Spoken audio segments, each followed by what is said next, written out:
Barrister রুমিন ফারহানা সহ barrister রুমিন ফারহানা এবং সাবেক শিবিরদের একটা বিরাট অংশ এনসিপিতে যোগ দিতে যাচ্ছে বলে খবর বেরিয়েছে। যেমন খবর, এনসিপিতে রুমিন ফারহানা, জুনায়েদ রাফে সহ অর্ধশত জুলাইয়ের পরিচিত মুখ যোগ দেওয়ার গুঞ্জন। জুনায়েদ রাফে বা অর্ধশত জুলাইয়ের পরিচিত মুখ যাদেরকে বলা হচ্ছে তারা বেসিক্যালি সাবেক শিবির। তার মধ্যে আছেন সেই 9 দফার বাহক আব্দুল কাদের, যে আব্দুল কাদের প্রচুর উল্টোপাল্টা কথা নির্বাচনের সময় বলেছেন, জামাত এনসিপি জোটের বিরুদ্ধে প্রচারণা চালিয়েছেন। সে আব্দুল কাদের শেষ পর্যন্ত এনসিপিতে আসতে যাচ্ছেন। শুধু আব্দুল কাদের না, মাহফুজ আলমের অনুসারীরাও অনেকে আসবেন, আসতে হবে, কিছু করার নেই। তো দর্শক, এটা কি শিবির ডমিনেটেড, শিবিরময় এনসিপি হবে? কি ঘটবে? ব্যারিস্টার রুমিন ফারহানার ক্ষেত্রে আগেই আমি বলেছি যে তার জন্য বেস্ট চয়েস মূলত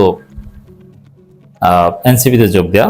এনসিপিতে যোগ দিলে তিনি যতটা হিট হবেন, আলোচিত হবেন, অন্য কোথাও রাজনীতি করলে তিনি এতটা আলোচিত হতে পারবেন না। এমনকি রুমিন ফারহানা যদি ভাগ্য ভালো থাকে, এনসিপি কিন্তু একদিন ক্ষমতায় আসবে। এই রুমিন ফারহানা একদিন স্পিকার অথবা রাষ্ট্রপতি অথবা এরকম বড় একটা কিছু হতে পারবেন, যেটা অন্য কোনো দলে তিনি জীবনও হতে পারবেন না। বিএনপি করলে সর্বোচ্চ প্রতিমন্ত্রী, আর এনসিপি করলে এনসিপি তাকে একদিন স্পিকারও বানাতে পারে, প্রেসিডেন্টও বানাতে পারে, সেই যুগ আসতে পারে। অতএব রুমিন ফারহানার জন্য এনসিপি বেস্ট চয়েস। আবার জামাতও খুব ভালো চয়েস, যদিও জামাতে আসলে কিছুটা রিজার্ভেশনের মধ্যে থাকতে হবে, এটা ডেফিনেটলি। আর জামাতে একদম সর্বোচ্চ লেভেলে যাওয়া এটাও রুমিন ফারহানার পক্ষে সম্ভব নয়। রুমিন ফারহানা অত্যন্ত শক্তিশালী হবেন জামাতে যোগ দিলে, এবং ব্যাপক আলোচিত থাকবেন, হিট থাকবেন, সর্বোচ্চ মন্ত্রী হবেন, কিন্তু স্পিকার কিংবা রাষ্ট্রপতি বা এইসব পদ রুমিন ফারহানা জামাতে যোগ দিলেও পাবেন না। কিন্তু এনসিপিতে গেলে সম্ভব। এই জন্য এনসিপি রুমিন ফারহানার জন্য সবচেয়ে বেস্ট চয়েস। তিনি আসতে পারেন, রাজনীতির শেষ কথা বলে কিছু নেই। হাসনাত আব্দুল্লাহকে ফকির নির্পুত বলেছেন, বিএনপির পক্ষ হয়ে কত কথা বলেছেন, এনসিপিকে ইউনূসের আমলে গালাগালি করেছেন, সমন্বয়কদের বিরুদ্ধে কত কথা বলেছেন। সেই রুমিন ফারহানা এখন এনসিপিতে আসতে পারে, আসা উচিত, তাহলে রাজনীতি জমে উঠবে। এবং রুমিন ফারহানাকে যদি এনসিপি ধারণ করতে পারে বা ধরে রাখতে পারে, এটা এনসিপির জন্য একটা বড় অ্যাচিভমেন্ট হবে। এবার আসেন সাবেক শিবির যারা আসতে যাচ্ছে, জুনায়েদ রাফে। এই জুনায়েদ বাংলাদেশের আহ্বায়ক এবং তিনি ঢাকা বিশ্ববিদ্যালয় শিবিরের সাবেক সভাপতি। রাফে সালমান রিফাত, যার কথা বলা হচ্ছে খবরে, তিনিও ঢাকা বিশ্ববিদ্যালয়ের সাবেক শিবিরের সভাপতি, তিনি বাংলাদেশের নেতা। এই জুনায়েদ রাফে সালমান রিফাত, তিনি কিন্তু সাদিক ক্যাম্পের সভাপতি। সাদিক ক্যাম্প যখন সেক্রেটারি ছিল ঢাকা বিশ্ববিদ্যালয়, তখন রাফে সালমান রিফাত সভাপতি, এবং অত্যন্ত মেধাবী ছেলে। এবং আরো এখানে অর্ধশতাধিক, তার চাইতে বেশি বাংলাদেশের একদম ছিটেফোঁটা 2-4টা ছেলে, তারা নতুন একটা কি যেন একটা রাজনৈতিক দল কায়েম করেছে, আমি তার নাম জানি না, কিন্তু বাংলাদেশের প্রায় সবাই, 2-4 জন বাদে প্রায় সবাই এনসিপিতে যোগ দিবেন। একদম আঞ্চলিক পর্যায়ের বাংলাদেশে যারা নেতা আছেন তারাও এনসিপিতে যোগ দিবেন। তো দর্শক, আব্দুল কাদের সাবেক শিবিরের সাবেক সাথী, তাকেও আপনার চেনেন, ঘুরে ফিরে শেষ পর্যন্ত জামাত জোটে আসতে যাচ্ছেন। এখন আব্দুল কাদের 2 দিন আগেও জামাতকে গালাগালি করেছে, এখন দেখা যাবে এনসিপিতে যোগ দিয়ে জামাতকে ডিফেন্ড করবেন, এখন বিএনপিকে গালি দিতে হবে। রাজনীতি এমনই। এই বিষয়টা কেমন হয়? এতে কি সাবেক শিবির বা জামাতের প্রভাব বাড়বে এনসিপিতে? It's very significant question. প্রথম কথা হচ্ছে, আব্দুল কাদের সাবেক শিবির হলেও তিনি জামাতের কোনো এজেন্ডা বা পারপাস সার্ভ করবেন না, এবং জামাতের প্রতি কোনো সহানুভূতি তিনি আদৌ রাখেন না। অতএব আব্দুল কাদের কারণে শিবির বিরোধী কোরামও এনসিপিতে শক্তিশালী হবে।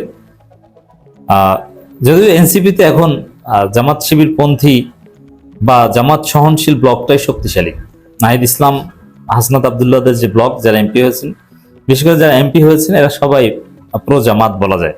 এখন প্রো জামাত বলতে ইন দি সেন্স, যেমন বিএনপিতে অনেক নেতা ছিল যে জামাতের সাথে একসাথে ইফতার করা যাবে না, আবার অনেকে ছিলেন যে না, জামাতের সাথে জোট করা যাবে। এবং খালেদা জিয়া যেরকম জামাত সহনশীল বিএনপি ছিলেন, আরো ব্যারিস্টার মওদুদ আহমেদ খন্দকার, মাহবুব স্যার, এরা যেরকম জামাত সহনশীল বিএনপি ছিলেন, এরকম জামাত সহনশীল এনসিপি।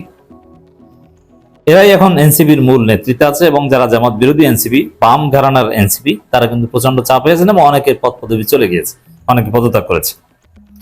এখন জামাত সহনশীল এনসিপি আরো শক্তিশালী হবে কিনা? হ্যাঁ, কিছুটা শক্তিশালী হবে। এই জুনায়েদ, রাফি এরা জামাতের প্রতি যথেষ্ট সহানুভূতি রাখে, যদি জামাত তাদেরকে মূল্যায়ন করে নাই, জামাতের প্রতি তাদের ক্ষোভ আছে বা কৃত্রিম বিরোধিতা দেখানোর চেষ্টা করে, কিন্তু তাদের রক্তে জামাত।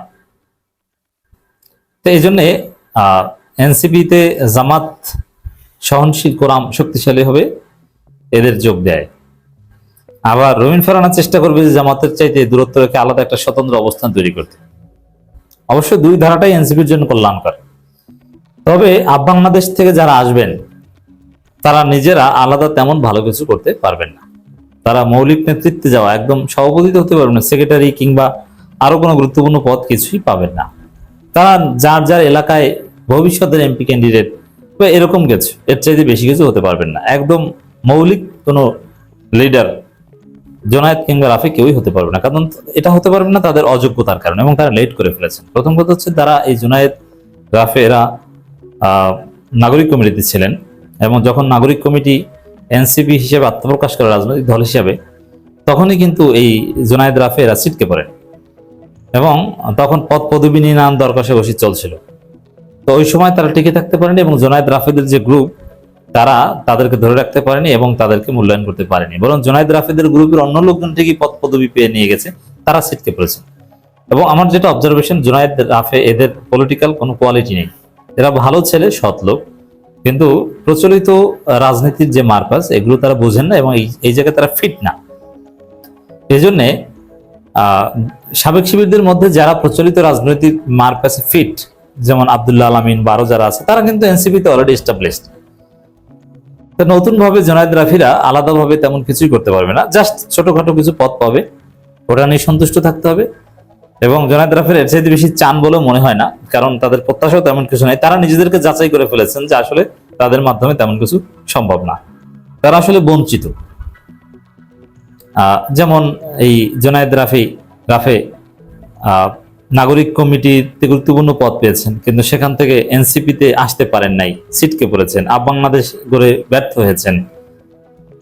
তো শেষ পর্যন্ত অনেকটা নাকে খত দিয়ে এনসিপিতে আসার মতো বাংলাদেশ এনসিপির বিকল্প হিসেবে গড়ে তোলার চেষ্টা করেছেন, কিন্তু না পেরে আবার এনসিপিতে আসছেন। অতএব এখানে একটা লেজিটিমেসি ক্রাইসিসও থাকে, এবং তাদের অযোগ্যতা প্রমাণিত হয়েছে।